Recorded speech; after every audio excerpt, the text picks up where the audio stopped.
We worked on the Cove situation a lot, at that time, we did. So what do you think about what SeaWorld is doing now and how they're going to let them all go and they're not going to do it anymore? Well, I don't think it's quite as simple. I think what we need to do is celebrate small victories. Yep. This is not a small victory. That's a much larger victory. Yes, I think. it's good, isn't it? It was a huge It victory. is good, and that was Wayne Purcell, who is the CEO of Humane Society of the US. I think that was the culmination of a lot of work that they have put in the background with SeaWorld to basically guide them towards, the way it has to be now. The public is also, they're changing their ideas too with education and, with help to understand that you do not need to see these large marine mammals or even smaller marine mammals in captivity. It's not fair for us to take their lives away. How do you feel about zoos? I feel the same way about zoos. I feel that those sorts of confinement facilities are outdated now. I don't think they teach us really anything about animals because we're not seeing them in their natural environment. There are so many other ways, much more effective and engaging ways to learn about animals. Okay. And the zoo, to see an animal behind bars and for it to be there purely for that purpose is not right. It's not. I don't believe it's right. That's that animal's one life, and I don't believe we should be taking their life away so that people can come and gaze at them while they're in captivity. So when the gorilla took the little kid, you saw the video. What did you think of that? Well, many things. It's tough, isn't it? I just think, many things. I think that to have darted that gorilla with a tranquilizer dart would have been quite sufficient. But they said it might have angered him, and in a split second he could have killed that little kid. I mean, if that, it's possible, but there are so many things that are wrong with that situation. Gosh, there wasn't there? The fact that the kid got in there in the first place. Yep. And then we have the alligator. If we don't have those animals in those captive situations, then we won't have to have that problem. Now, okay, here I want to ask you about this. The alligator took the little boy, right? And they went in there, and I think, I may be wrong, but I think they killed all the alligators that were in that whatever alligator they found, they killed. Should they have done that? I mean, the alligator was just doing what he does. He doesn't know the difference. I have to preface this by saying that I have not looked at that situation. I heard about it. I did not research it. But that's kind of a tactic. I mean, we act differently than, like, believe it or not, some countries in Asia.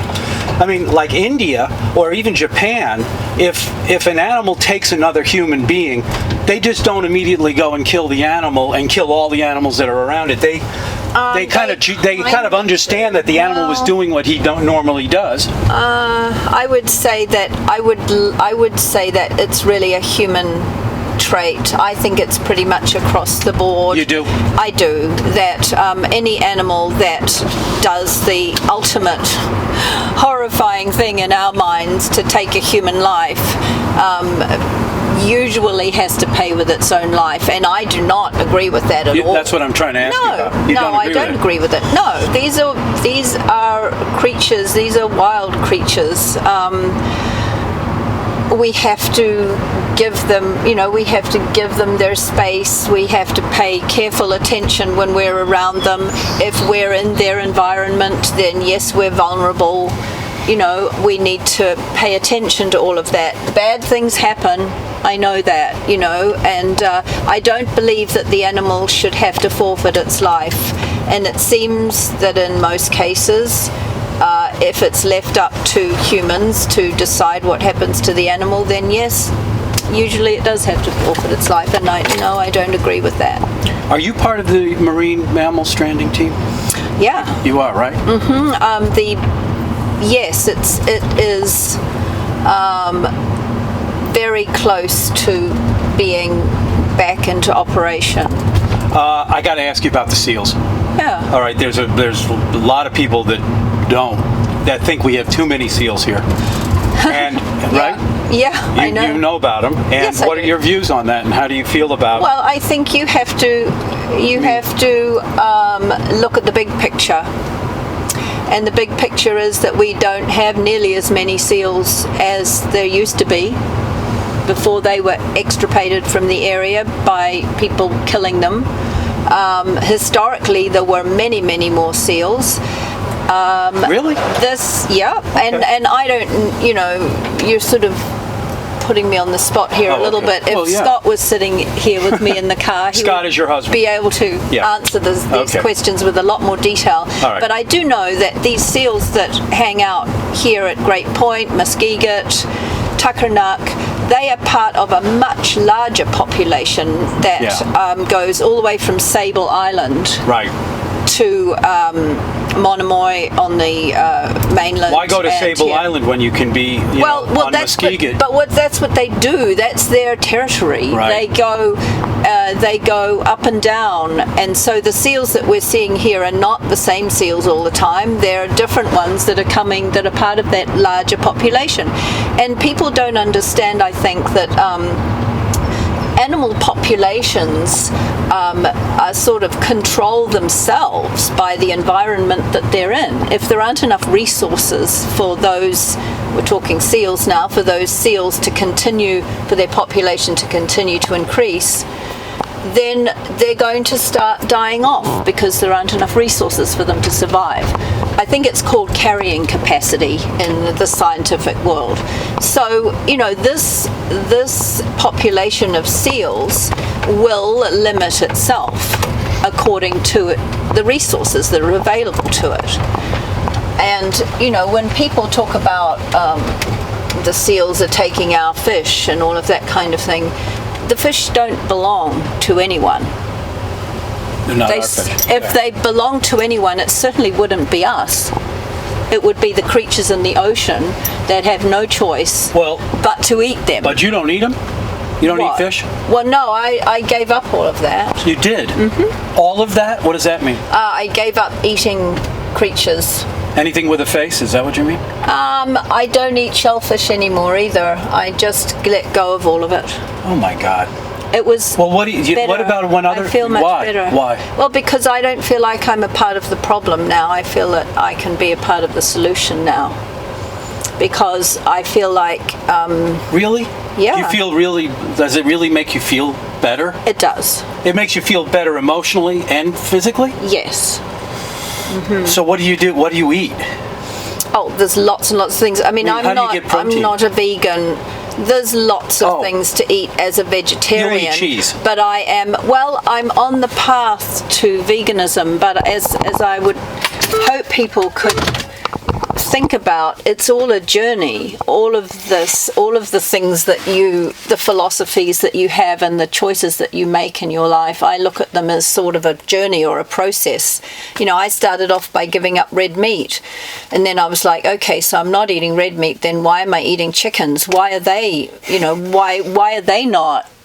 Why should I not respect them as much as I respect cows then? Okay, so stopped eating chicken. Then I thought, okay, well, why don't I eat fish? I can research sustainable populations of fish and I can eat that. And then I discovered that when I went out to eat, if I ordered fish, and I also used to work in a restaurant, they're not really telling you the truth about what you're eating a lot of the time, the fish that you're eating. Right. It's They're not like really zoos. what they say it is. That's what they are. They're just zoos for fish. I mean, So you don't actually it's go like- to see them, but they're corralled and they can get sick. Well, yeah, I've seen it that's in Maine. not good Yeah. either. So then I thought, well, this is problematic. So I gave that up too. But you don't miss the taste of it? I mean... No, I really don't at all. And it's all a balance. I mean, the taste of those things is less important to me than the lives of the creatures themselves. That's what's important to me. And also, none of it's sustainable, Gino. None of it is sustainable. The way that we eat, the feedlots, the gestation crates, the chicken hatcheries, none of that is sustainable. Agriculture is a hugely polluting situation. Yes, it is. And as our human population explodes, there's not going to be enough food to eat. We're not going to be able to farm enough animals to feed ourselves. So we're going to have to look at other alternatives. So that's what I mean about being a part of the problem rather than a part of the solution. Globally, we're going to have to look at solutions, and there are some really exciting ones. Actually, I mentioned Wayne Purcell before. He's the CEO of Humane Society of the US. He's written a new book called The Humane Economy, and that's basically the premise of his book, is how there are many, many exciting moves afoot globally and in this country that are going to make a big difference to how we treat animals. And that's meaning the humane part. And one of those things is growing meat in a laboratory. Oh, that's boy. what's going to happen. Oh, how about the organ transplants that they're planning to they're planning to implant organs into pig embryos to start the process of growing human organs inside there. And then as soon as the baby is born, they harvest the organ. Don't like that idea. That's more animal suffering. Man, that is a tough one. Morally, it's already on the table. They're already talking about it. Well, we need to be moving away from animal suffering, not starting new ways to make animals suffer. All right. Well, before you go, are you optimistic? I mean, do you think that? Yes, we have to be optimistic. But do you see changes? Do you see you're changing someone's attitude that may not have loved animals? Or yes. You feel like you do? Definitely. Yes. You see it here on Nantucket? Yes. I mean. And that's one of the important mandates of an organisation like NISHA is, we're not just a shelter. We have a lot of different programs that reach out into the community to help people and to show people, to educate people, and change attitudes and improve animals' lives and people's lives. And so it's not just about sheltering homeless animals. Right. It's a lot of the time it's about helping people keep their animals in their home, Right. and helping them keep their animals healthy. And also, outreach into schools. Yep. All of that stuff. I'm glad they got you doing the job, believe it or not. Well, I've known you for a few years, and you've always, I'm doing before you even this did this, part you were of always the an job, animal lover. but So it's a great job for you. It is a great job for me, but I want to make sure that everyone understands too that there's an enormous team of people who run this organisation, and I'm just a small part on the ground here at the shelter. Okay. But all of these other programs are run by a lot of the time volunteers and other people who work really hard to just widen the the effects that we can have, Okay. Thank you. Very nice. Lovely seeing you again. You too, Gino.